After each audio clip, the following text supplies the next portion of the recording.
Hello बच्चों, एचयूएस academy Kairana में आपका स्वागत है। हम जो स्टडी कर रहे थे न्यूमेरिकल स्टडी कर रहे थे विद्युत धारिता वाले चैप्टर की। उसमें लगभग सभी क्वेश्चन आपके हो चुके। एक क्वेश्चन थोड़ा सा रह गया था, क्वेश्चन नंबर 70। अब वो डिस्कस कर लेंगे।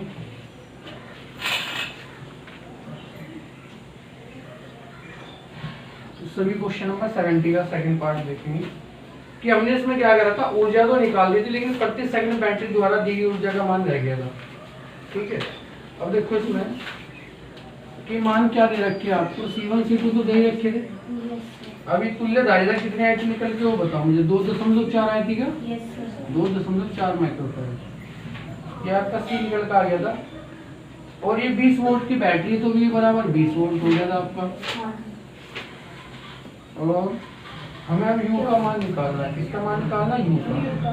दी गई ऊर्जा प्रति सेकंड निकालनी है। देखो प्रति सेकंड निकालो, बात तो एक कोई सेकंड वैकेंड पे तो कोई आगे निर्भर नजर आ नहीं रही, ये नहीं। तो इसमें क्या करना है, एक सेकंड पॉइंट ये है इसमें कि 4 माइक्रोफैराड के लिए निकाली संग्रहित ऊर्जा। लेकिन यहाँ जो अब निकाल रहे हो 4 माइक्रोफैराड के लिए नहीं निकालनी है, ये पूरे के पूरे सिस्टम के लिए इसके लिए निकालनी है। ठीक है, तो क्यों कितना निकाला था आपने टोटल? क्यों 4.8 इंटू 10 की पावर माइनस के 5 जूल। 5 था ना? हाँ जी, तो ये क्यों निकल के आ गया था। अब U बराबर आप लगा सकते हैं क्यों भी,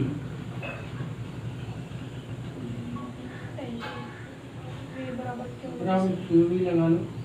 ये U बराबर क्या होगा आपका?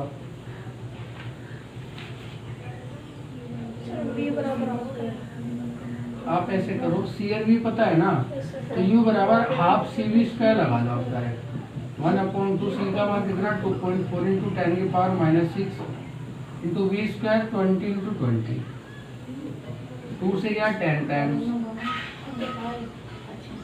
अब देखो इसकी गुणा करेंगे इसमें, 24 दूनी 48, तो 48 तो हो गया इसमें गुणा करने के बाद। और ये बच गया आपका 10 की पावर माइनस 5। ये 4.8 अगर मैं इसे बना रहा हूँ तो 10 की पावर माइनस 4 जूल। तो इतने प्रति सेकंड भी आपकी ऊर्जा खर्च होगी। 4.8 इंटू 10 की पावर माइनस 4 जूल, इतनी ऊर्जा आपको खर्च होगी प्रति सेकंड। ठीक है, वो नोट कर लेंगे। इस तरह आपका पूरा चैप्टर खत्म हो गया। 71 के 71 क्वेश्चन आपको करा दिए। मंडे में आप लोगों का टेस्ट है, टेस्ट के लिए तैयार है। और जो ये पूरा का पूरा चैप्टर आपका वैद्युत विभव, इसका टेस्ट होने वाला है।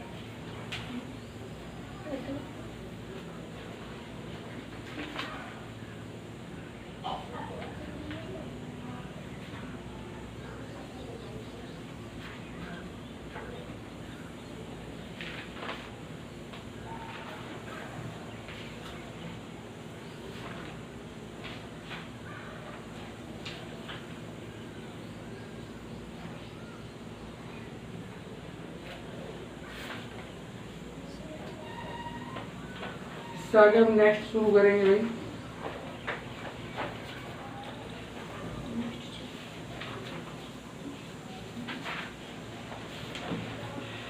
Unit number 2।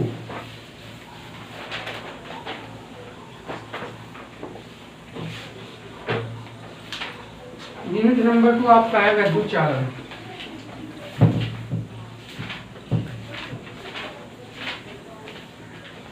जिससे नाम क्लियर होगा कि वैद्युत चालन आप चैप्टर पढ़ने वाले हैं। तो वैद्युत का चालन पढ़ेंगे। जैसे तुमने पढ़ा था कि चालक क्या होते हैं, चालक के बारे में आपने स्टडी करी थी। चालक क्या होते हैं कि जिनमें मुक्त आवेशों की संख्या बहुत ज्यादा होती है, जिनमें धारा बड़ी आसानी से प्रवाहित हो जाती है, उन्हें चालक कहते हैं। जैसे चांदी, तांबा, एल्युमिनियम, लोहा आदि, ये सब कैसे थे आपके? चालक थे। तो अब इसमें हम जो है ना चालक की स्टडी करेंगे। इसमें हमें वैद्युत चालन कैसे होता है ये पढ़ना है। तो वैद्युत चालन का अगर हम अध्ययन करते हैं, सबसे पहले आपका आता है वैद्युत धारा। क्या आता है सबसे पहले? वैद्युत धारा। ये आपका भाई यूनिट 2 है, चैप्टर नंबर 3 है क्या? 5 एनसीईआरटी के साथ।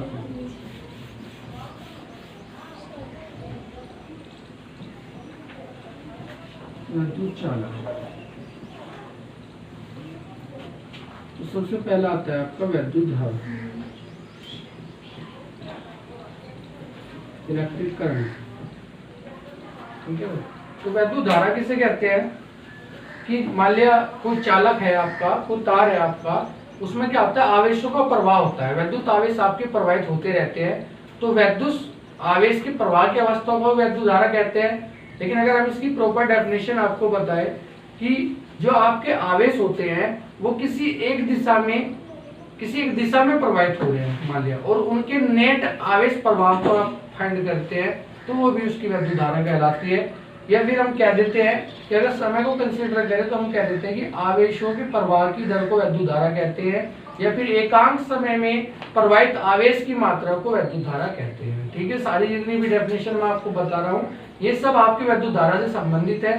सबसे पहले मैंने आपको बताया कि जो आपका आवेश होता है वो अगर वैद्युत आवेश की जो गति की अवस्था होती है उसे वैद्युत धारा कहते हैं। जो वैद्युत आवेश आपकी गति करते हैं उस अवस्था को वैद्युत धारा कहते हैं। या फिर जो वैद्युत आवेश आप किसी एक दिशा में जो प्रवाहित हो रहे हैं तो उनके नेट प्रवाह को वैद्युत धारा कहते हैं।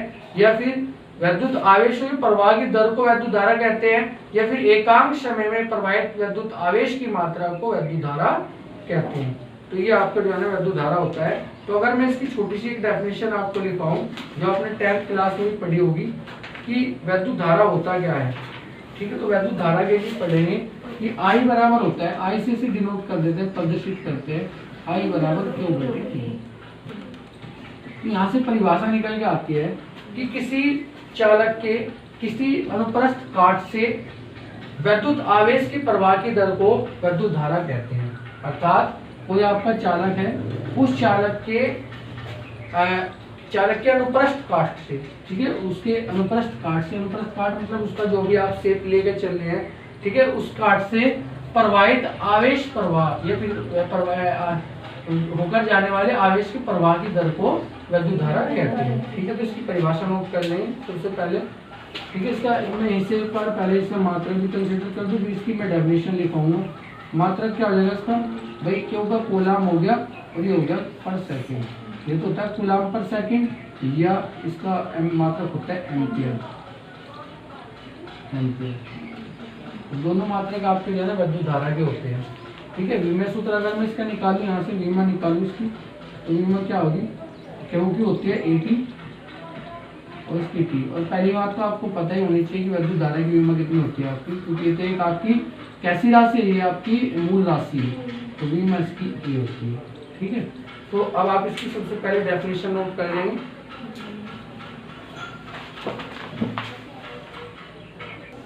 तो वैद्युत धारा की अगर दिशा की बात करते हैं तो वैद्युत धारा की दिशा धनावेशों की गति की दिशा में और ऋणावेशों की गति की विपरीत दिशा में होती है। अर्थात जो धनावेश चलते हैं उसकी तो दिशा में होगी, और जो ऋणावेश होते हैं आपके उसकी विपरीत दिशा में होती है। धनावेश कौन होते हैं आपके, जैसे प्रोटॉन हो गए मान लिया, ठीक है, ऋणावेश आपके इलेक्ट्रॉन होते हैं। तो हम कह सकते हैं कि जिधर आपके इलेक्ट्रॉन प्रवाहित होते हैं हमेशा वैद्युत धारा की दिशा उसकी विपरीत दिशा में होती है। मान लिया आपके जो इलेक्ट्रॉन है इस दिशा में जा रहे हैं ऐसे, ठीक है, तो वैद्युत धारा किधर प्रवाहित होगी, इसके विपरीत दिशा में। हमेशा ये ध्यान रखना कि जो वैद्युत धारा प्रवाहित होती है वो हमेशा आपका इलेक्ट्रॉनों के प्रवाह की दर की विपरीत दिशा में प्रवाहित होगी। ठीक है, धनावेशों की दिशा में प्रवाहित होती है जिधर आपके धनावेश चलते हैं। ठीक है, वैद्युत धारा एक सदिश अदिश राशि होती है। ठीक है, वैद्युत धारा को कुछ जगह सदिश मानते, कुछ जगह अदिश मानते, लेकिन जो आपकी प्रॉपर थ्योरी है जो हम पढ़ रहे हैं फिलहाल, उसमें हम जो स्टडी करेंगे वैद्युत धारा को अदिश रूप में ही स्टडी करेंगे। ठीक है, तो वैद्युत धारा कैसी राशि होती है, आपकी अदिश राशि होती है।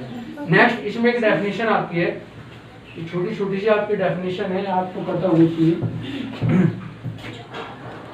नेक्स्ट डेफिनेशन आती है धारा घनत्व। और मैंने कई बार बताया कि घनत्व जो शब्द होता है ये आप ध्यान रखें कि घनत्व के बाद डेफिनेशन क्या बनती है। धारा घनत्व की बात होती है, अगर कुछ इस तरह का घनत्व आपसे कहता है धारा घनत्व या ऊर्जा घनत्व, ठीक है, ऊर्जा घनत्व में तो एकांक आयतन की बात होती थी, लेकिन यहाँ से धारा घनत्व में क्या होगी, एकांक क्षेत्रफल की बात होगी। तो अगर मैं कह दूं कि किसी चालक के किसी बिंदु पर धारा घनत्व उस बिंदु के परितः प्रति एकांक क्षेत्रफल से गुजरने वाली वैद्युत धारा के बराबर होता है। अर्थात मीन्स मैं ऐसे कह सकता हूँ, इसे स्मॉल जे से प्रदर्शित करते हैं। भाई कैसे प्रदर्शित करें, जे से, और जे बराबर होता है आपका आई बटे, यहाँ से डेफिनेशन निकल सके।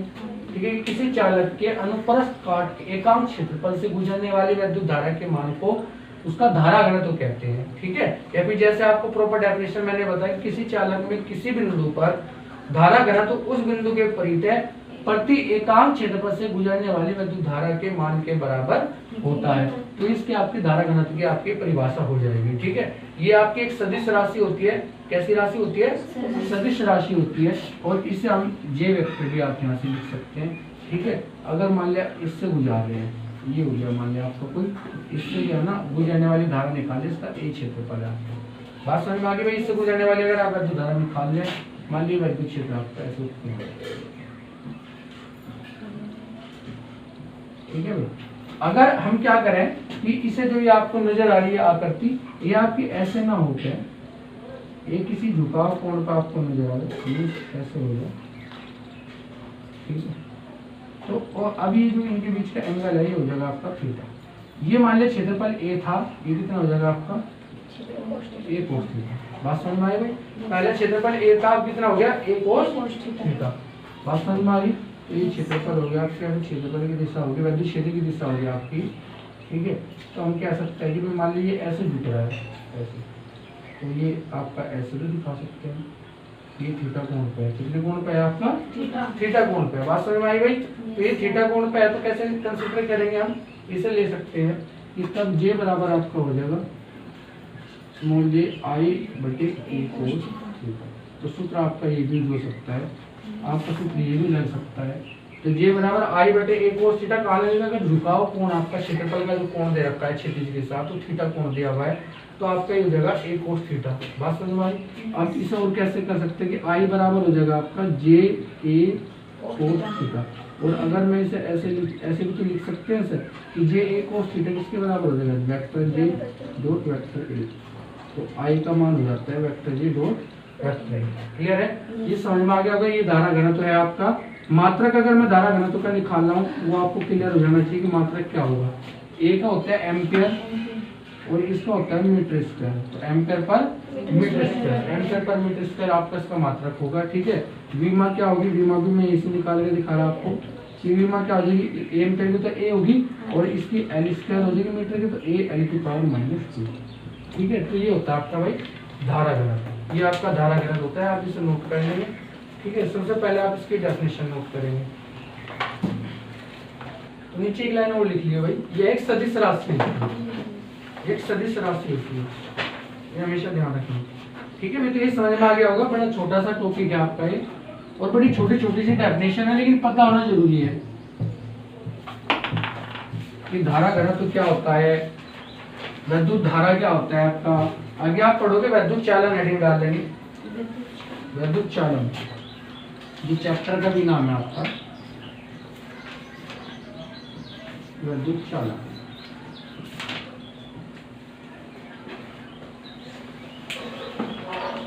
तो चालन क्या होता है भाई? विद्युत चालन कि जो आवेशित कण होता है उनका एक स्थान से दूसरे स्थान को स्थानांतरण विद्युत चालन कहलाता है। जो आपके आवेश है एक स्थान से दूसरे स्थान पर जा रहे हैं, इसे क्या बोलते हैं? आप विद्युत चालन बोलते हैं, ठीक है। और जो आवेशित कण होते हैं जो चलते हैं उन्हें आवेशवाहक कहते हैं। और द्रव और गैसों में विद्युत चालन की प्रक्रिया भिन्न भिन्न आवेशों द्वारा भिन्न भिन्न प्रकार से होती है। मतलब ऐसा नहीं है कि एक ही तरह से होती है, अलग अलग तरीके से आपकी ये होती है, ठीक है। बात समझ में आ गई भाई?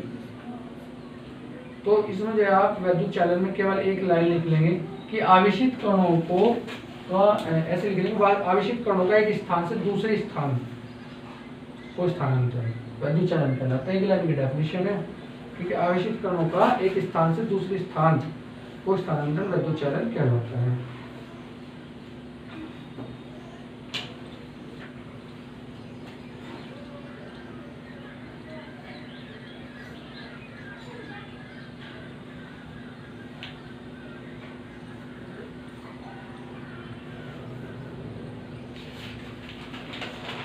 देखो भैया आगे आपके जिसमें दे रखा होगा, आपके एक दे रखा है कि धात्विक चालक में विद्युत आवेशों का प्रभाव विद्युत चालन होगा मुक्त इलेक्ट्रॉन मॉडल। कि विद्युत आवेशों का मुक्त इलेक्ट्रॉन मॉडल क्या होता है, मुक्त चालन इलेक्ट्रॉन मॉडल क्या होता है। एक प्रारंभिक क्लास जो आपकी स्टार्टिंग क्लास हुई थी उसमें आपको बताया गया था कि कैसे कैसे आपके इलेक्ट्रॉन जुड़े रहते हैं और कैसे कैसे आपकी गति करते हैं। ठीक है। स्टार्टिंग में आपको बताया गया था कि भी परमाणु से मिलकर अणु बनता है, और जो परमाणु होता है, परमाणु में एक नाभिक होता है, नाभिक के अंदर प्रोटॉन होता है, न्यूट्रॉन होता है, और प्रोटॉन और न्यूट्रॉन के चारों इलेक्ट्रॉन आपके घूमते रहते हैं। जो इलेक्ट्रॉन आपके प्रोटॉन और न्यूट्रॉन अर्थात नाभिक के पास होते हैं वो स्ट्रॉन्ग फोर्स से बंधे रहते हैं, एक मजबूत बल से बंधे रहते हैं, ठीक है। उन्हें बाहर निकालना बहुत बड़ा काम होता है। लेकिन अगर बाह्य कोश की हम बात करते हैं, आउटर जो सेल है उसकी बात करते हैं, बाह्य कक्षा की बात करते हैं, तो वहां जो इलेक्ट्रॉन होते हैं वो नाभिक के साथ एक कमजोर बल से जुड़े होते हैं, एक बहुत ही कमजोर बल इन पर कार्य करता है। तो जैसे ही आप क्या करते हैं, उस परमाणु को या फिर उस पदार्थ को गर्म करते हैं या रगड़ते हैं, या कैसे भी कुछ भी कोई भी प्रक्रिया आप यूज कर रहे हैं, किसी वैद्य क्षेत्र में रखते हैं, तो रखने पे क्या होता है कि जो बाह्य कोश के इलेक्ट्रॉन जो कि एक कमजोर बल के साथ जुड़े हुए हैं वो आपके बाहर निकल जाते हैं और गति करना शुरू कर देते हैं। तो ऐसे जो इलेक्ट्रॉन आपके निकलते हैं मुक्त इलेक्ट्रॉन बोलते हैं, और उनकी गति को, उनकी जो गति होती है, जो अनियमित गति करते हैं, उसे मुक्त इलेक्ट्रॉन अथवा चार इलेक्ट्रॉन कहते हैं जो आपके निकल रहे हैं, और उस गति को बोलते हैं अनियमित गति जो आपके कर रहे हैं, ठीक है। उस गति को आपको बोलते हैं यादृच्छिक गति। उसे क्या बोलते हैं? यादृच्छिक गति, रैंडम मोशन बोल देते हैं, ठीक है। तो अब जो हम इसमें स्टडी करेंगे, हम स्टडी करेंगे कि जब आपका इलेक्ट्रॉन निकल रहा है उसकी गति क्या है, उसकी गति कैसी होगी, यादृच्छिक गति, जैसे मैंने आपको बताया। उसका अपवाह वेग, वो किस वेग से गति कर रहा है, जिस वेग से वो गति करेगा उसे अपवाह वेग कहेंगे, ठीक है। माध्य मुक्त पथ, अर्थात वो जो गति कर रहा है आपका, गति करने के बाद जिस पथ से जा रहा है उसे मुक्त पथ बोलते हैं। उसे क्या कहते हैं? मुक्त पथ, जिस पथ को फॉलो कर रहा है। और अगर हम उन मुक्त पथ का औसत निकाल दें तो वो कहलाता है आपका माध्य मुक्त पथ। वो क्या कहलाता है? आपका माध्य मुक्त पथ या फिर औसत मुक्त पथ उसे बोलते हैं, ठीक है। नेक्स्ट आता है आपका श्रांति काल। जब आपका इलेक्ट्रॉन निकलता है और निकलने के बाद क्या होता है कि वो किसी दूसरे इलेक्ट्रॉन से टकराता है, तो एक इलेक्ट्रॉन का दूसरे इलेक्ट्रॉन से टकराने में लगा समय का औसत श्रांति काल कहलाते हैं आपका, ठीक है। क्योंकि अलग अलग समय लगेगा भाई, एक इलेक्ट्रॉन है टकराया, टकराने के बाद फिर दूसरे से टकरा होगा, फिर तीसरे से टकरा होगा, तो ऐसे जो है ना वो अलग अलग समय ले रहा है। तो अगर हम उन समय का औसत निकाल लें या कुल समय कंसिडर कर लें तो वो आपका कहलाएगा आपका श्रांति काल, ठीक है। तो ये छोटी छोटी सी डेफिनेशन आप नोट करेंगे, ठीक है। तो हेडिंग आ जाएगी आपकी कि मुक्त इलेक्ट्रॉनों की यादृच्छिक गति, अपवाह वेग और माध्य मुक्त पथ तथा श्रांति काल। तो हेडिंग डाल देंगे सभी के सभी कि मुक्त इलेक्ट्रॉनों की यादृच्छिक गति, मुक्त इलेक्ट्रॉनों की यादृच्छिक गति, रैंडम मोशन बोल देते हैं सर।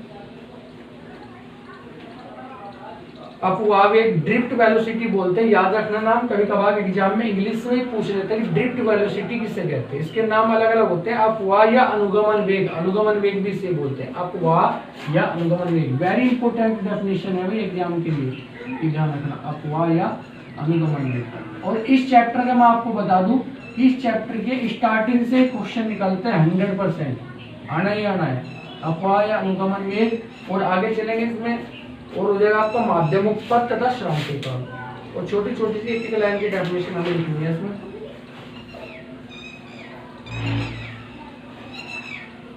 जब हम किसी चालक की बात करते हैं और चालक में इलेक्ट्रॉन निकलने की बात होती है तो चालक के पास मुक्त इलेक्ट्रॉनों की संख्या बहुत अधिक होती है, क्योंकि भाई जब उसके जो बाह्य कक्षा के जो इलेक्ट्रॉन होते हैं वो बहुत कमजोर बल से जुड़े रहते हैं। तो जैसे ही आप उन पे कोई उन्हें ताप देते हैं, उन्हें बढ़ाते हैं, उनका टेम्परेचर बढ़ाते हैं, फिर उन्हें रगड़ते हैं, किसी क्षेत्र में रखते हैं, तो उसके जो मुक्त जो इलेक्ट्रॉन है बाह्य कोश में वो गति के लिए मुक्त हो जाते हैं। और वो जो इलेक्ट्रॉन मुक्त हो रहे हैं उनकी संख्या बहुत अधिक होती है। तो बहुत अधिक संख्या होने के कारण वे क्या करते हैं? आपस में टकराते हैं, ठीक है। तो संख्या अधिक होने के कारण इनमें जो है निरंतर टक्कर लगती रहती है और ये अनियमित गति करते हैं। इनका केस ऐसा होता है कि जैसे मान लिया कि आप जो है फ्री छोड़ दें, मुक्त अवस्था में किसी को छोड़ दें, गैस के भरे बलून है किसी कमरे में मुक्त अवस्था में छोड़ दें, तो क्या होगा? आपस में इधर टकराएंगे, उधर टकराएंगे, ऊपर क्यों जाते हुए टकराएंगे, ठीक है।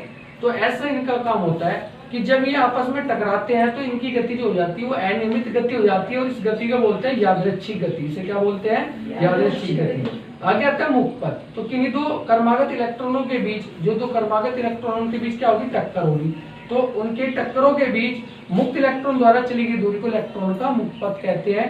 कि भाई मान लो दो इलेक्ट्रॉन आपके रखे, पहला इलेक्ट्रॉन चला, दूसरे से टक्कर लगाई, तो टक्कर लगाने में जो वो पथ तय कर रहा है उस पथ को बोलते हैं मुक्त पथ, ठीक है।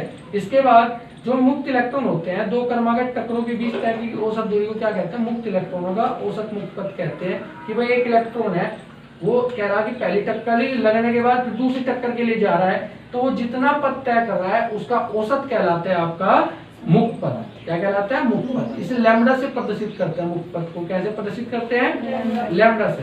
सेकंड डेफिनेशन आपकी आती है कि श्रांति काल क्या होता है? कि श्रांति काल होता है कि दो क्रमागत टक्कर के बीच का जो औसत समय है उसे श्रांति काल कहते हैं। जिसमें मैंने अभी आपको बताया था कि भाई दो टक्कर हुई है, तो उन टक्करों के बीच का जो औसत समय है वो आपका श्रांति काल कहलाता है। इसे टो से प्रदर्शित करते हैं। ठीक है, अब आपको बता दिया जाए कि भाई मान लिया ये जो आपके इलेक्ट्रॉन है, ये इलेक्ट्रॉन गति कैसे करते हैं? मुक्त इलेक्ट्रॉन कैसे गति करते हैं? ये मुक्त इलेक्ट्रॉन गति करते हैं ऊष्मा ऊर्जा के कारण। भाई मान लिया आपने गर्म किया था पदार्थ को, तो गर्म करने के बाद इलेक्ट्रॉन बाहर निकले थे, लेकिन वो जो ऊष्मा है वो कुछ ऊष्मा जो है ना वैसी रह जाएगी, और उसी के कारण वो क्या करेंगे? घूमना शुरू करेंगे, इधर उधर भागना शुरू करेंगे, दौड़ लगाना शुरू करेंगे, गति करना शुरू करेंगे। ठीक है, तो ये ऊष्मा ऊर्जा के कारण होता है। और इनकी जो एक गति होती है इसे ऊष्मा गति कहते हैं। इसे क्या कहते हैं? ऊष्मा गति। और ये लगभग 10 की घात 5 मीटर पर सेकंड के वेग से, औसत वेग मैंने आपको बताया, इस वेग से गति करते रहते हैं। अगर हम ले लें कि भाई n आपके इलेक्ट्रॉन है, इलेक्ट्रॉनों की संख्या n है, और उसमें वेग आपके भिन्न भिन्न दे दें कि भाई u1 u2 u3, भाई एक इलेक्ट्रॉन u1 वेग से जा रहा, दूसरा u2 से जा रहा, तीसरा u3 से जा रहा, और इनका हम औसत निकालें, तो इनका जो औसत होता है औसत उसमें शून्य वेग वो आपका शून्य होता है। उसमें वेग आपका, ये हमेशा ध्यान रखना कि इनका जो औसत निकल का होगा वो आपको कितना निकल के आएगा? शून्य निकल के आएगा। बात समझ में आई भाई? ठीक है, क्लियर है? तो ये होता है आपका भाई इसमें पूरा का पूरा ही सारा कुछ। अब आपको जो है ना छोटी छोटी सी डेफिनेशन आप नोट कर लेंगे जो जो मैंने आपको बताई, और हम जो सबसे ऊपर पढ़ेंगे वो पढ़ेंगे अपवाय अनुगमन वेग, जो वेरी इंपॉर्टेंट डेफिनेशन है, काफी बार एग्जाम में आ चुकी, और इसका संबंध भी आता है। इसके द्वारा हम ओम के नियम की उत्पत्ति भी पढ़ेंगे, इसके द्वारा हम जो है ना अनुगमन वेग और वैद्युत धारा में संबंध भी पढ़ेंगे। बहुत कुछ हम इसमें स्टडी करने वाले, धारा घनत्व के साथ भी संबंध निकालेंगे हम इसका।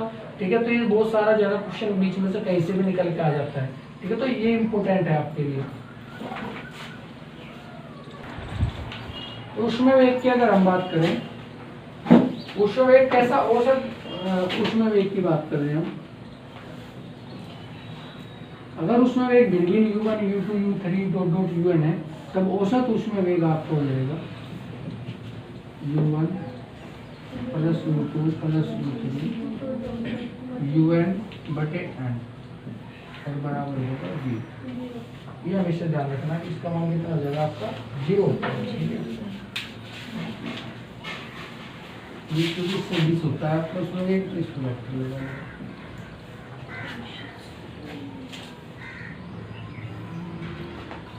नेक्स्ट स्टडी है आपकी अपवाय अनुगमन वेग। अपवाय अनुगमन वेग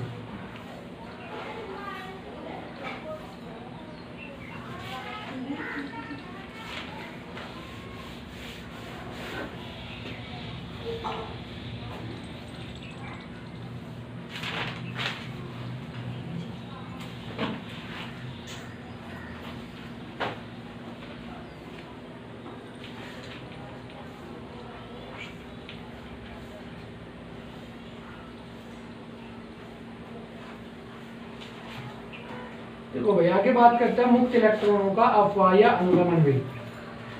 तो अगर हम इसके बारे में पढ़ते हैं तो सबसे पहले एक छोटा सा आप लेके चलेंगे एग्जाम्पल कि मान लें किसी चालक को हम क्या करें, विभवांतर दे दें, विभव से कनेक्ट कर दें हम। तो जैसे आप विभवांतर लगाते हैं तो चालक के अंदर क्या होता है कि उच्च विभव से निम्न विभव की ओर एक विद्युत क्षेत्र उत्पन्न हो जाता है। जो उच्च विभव होगा, जहाँ ज्यादा विभव होगा उधर से, और जो निम्न विभव होगा उधर की ओर एक विद्युत क्षेत्र उत्पन्न हो जाता है। और ये विद्युत क्षेत्र क्या करता है, जो आपके मुक्त इलेक्ट्रॉन होते हैं उन पर एक विद्युत बल लगने लगेगा इसके कारण, और विद्युत बल क्या होगा आपका, जो विद्युत क्षेत्र था आपका उसके विपरीत दिशा में कार्य करेगा। जो आपका विद्युत क्षेत्र था उसके विपरीत दिशा में एक विद्युत बल कार्य करेगा, जिस कारण क्या होगा, यहाँ से त्वरित गति प्रारंभ हो जाएगी। त्वरित गति अर्थात जो आपके इलेक्ट्रॉन है उनके जो वेग है वो भिन्न भिन्न हो जाएंगे, और जब भिन्न भिन्न वेग होगी तो क्या होगा, आपका त्वरण उत्पन्न हो जाएगा, तब त्वरित गति उत्पन्न हो जाएगी। और होता क्या है कि मुक्त इलेक्ट्रॉनों की धनायनों से निरंतर टक्कर के कारण, जो मुक्त इलेक्ट्रॉन के जो धनायन उनकी जो टक्कर हो रहेगी, लगातार टक्कर होती रहेगी, उनके कारण इनका जो वेग त्वरण है वो निरंतर बढ़ नहीं पाना, बल्कि क्या होगा, वो घटना शुरू हो जाएगा। ठीक है, तो एक अर्थात हम कह सकते हैं कि मुक्त इलेक्ट्रॉनों के जो विद्युत क्षेत्र है उसके विपरीत दिशा में विपरीत दिशा में एक सूक्ष्म नियत वेग से जो है इलेक्ट्रॉन गति करना प्रारंभ कर देंगे और इनका जो औसत है, इन मुक्त इलेक्ट्रॉनों का जो ये औसत है या फिर जो नियत वेग निकल कर आ रहा है आपका, ये नियत वेग कहलाता है आपका अपवाह वेग या अनुगमन वेग। दोबारा समझ लेंगे कि जब हम किसी चालक में कोई विभवांतर लगाते हैं तो विभवांतर लगाने के बाद जो आपका एक वैद्युत क्षेत्र वहां उत्पन्न हो जाएगा जिसकी दिशा उच्च विभव से निम्न विभव की ओर होगी। इसके कारण आपके जो इलेक्ट्रॉन है उन पर एक वैद्युत बल कार्य करेगा जो कि आपका वैद्युत क्षेत्र की विपरीत दिशा में कार्य करेगा। इसके कारण आपके इलेक्ट्रॉन त्वरित हो जाते हैं।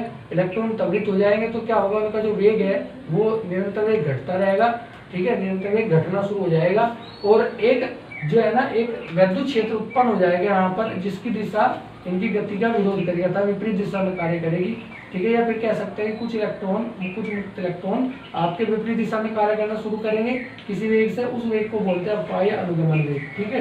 तो अगर हम इसकी प्रॉपर डेफिनेशन देखें तो चालक में उपस्थित मुक्त इलेक्ट्रॉन वैद्युत क्षेत्र के प्रभाव में जिस सूक्ष्म नियत औसत वेग से एक दिशा गति करते हैं। भाई मान लिया जो चालक इलेक्ट्रॉन है आपके वैद्युत क्षेत्र के अंदर रख दिया हमने, तो वैद्युत क्षेत्र में रखने के बाद ये कह रहा है कि जिस सूक्ष्म नियत औसत वेग से गति करते हैं उसे उसका अपवाह वेग या अनुगमन वेग कहते हैं और इसे VD से प्रदर्शित करते हैं। इसे कैसे प्रदर्शित करते हैं? VD से प्रदर्शित करते हैं। बात समझ में आ गई भाई? क्लियर है? ठीक है, तो इसकी डेफिनेशन नोट करेंगे सबसे पहले। बच्चों बस आज की क्लास आपकी यहीं तक रहेगी। वीडियो अगर पसंद आए तो लाइक करें, शेयर करें और अन्य स्टूडेंट्स को इस चैनल से जोड़ें जिससे अन्य स्टूडेंट्स को भी इसका फायदा हो सके। थैंक यू, धन्यवाद।